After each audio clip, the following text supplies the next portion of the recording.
Ash Wednesday. Wonder. This is Psalm 8, verses 1, 3 to 6 and 9. O Lord our Sovereign, how majestic is your name in all the earth. You have set your glory above the heavens.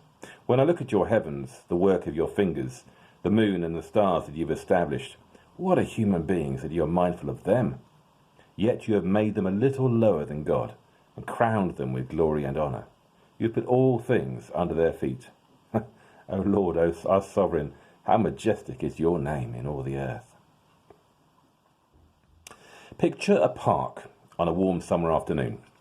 A couple have enjoyed a picnic and are dozing contentedly on the grass, unaware that a camera is hovering just above them.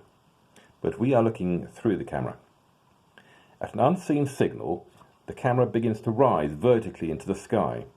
The couple, the park, the neighbourhood and the city successively shrink into the distance.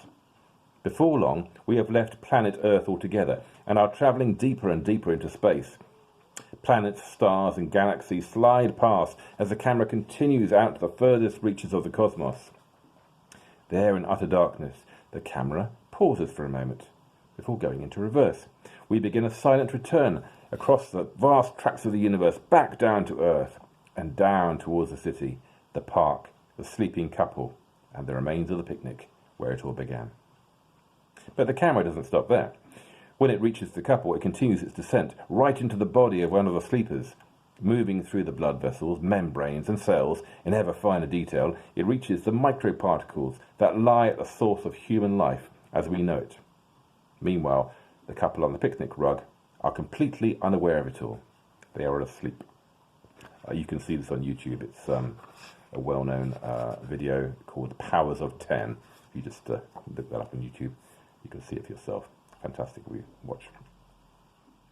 Being asleep, sleepwalking through life, is a common diagnosis that the ancient spiritual traditions offer for our human condition. Anthony de Mello says, most people, even though they don't know it, are asleep. They're born asleep. They live asleep. They marry in their sleep. They breed children in their sleep. They die in their sleep without ever waking up. They never understand the loveliness and the beauty of this thing that we call human existence. The awakening we need is not to some notion of usefulness, achievement or productivity. It is simply to a wondering, which is already there within us, but buried deep. This awakening transformed the faith of the writer G.K. Chesterton.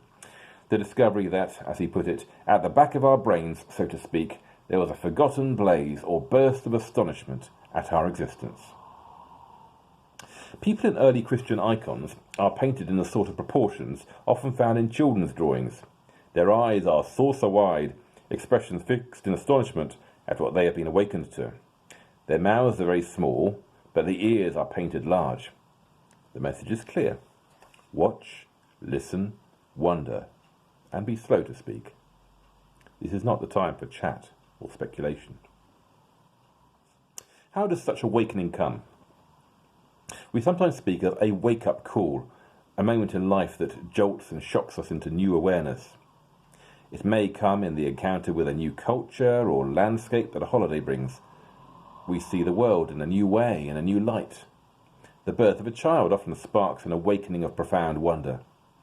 It is not uncommon for couples with little previous interest in spiritual life to awaken suddenly to a need and a longing.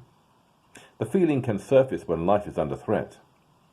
Emerging from the shadow of a serious cancer scare, a friend writes of an awakened wonder in the ordinary things of life. Things we take for granted, like having a shower, drinking orange juice, having an extraordinary brilliancy at the moment. I recall a time of personal exhaustion. Burned out on life, church and God, I booked a day at a monastery.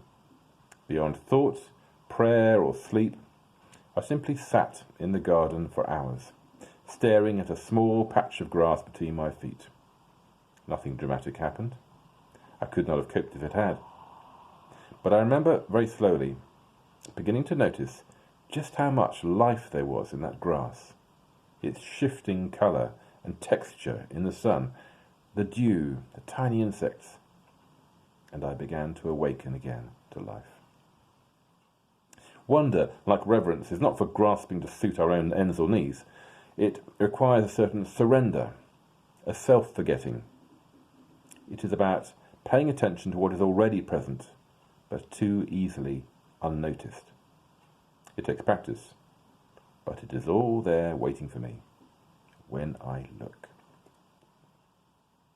Each day there's a reflection, something to take away, so maybe you want to practice this today. Choose something, anything, and for a few minutes, simply give your undivided attention to it. Have a blessed day.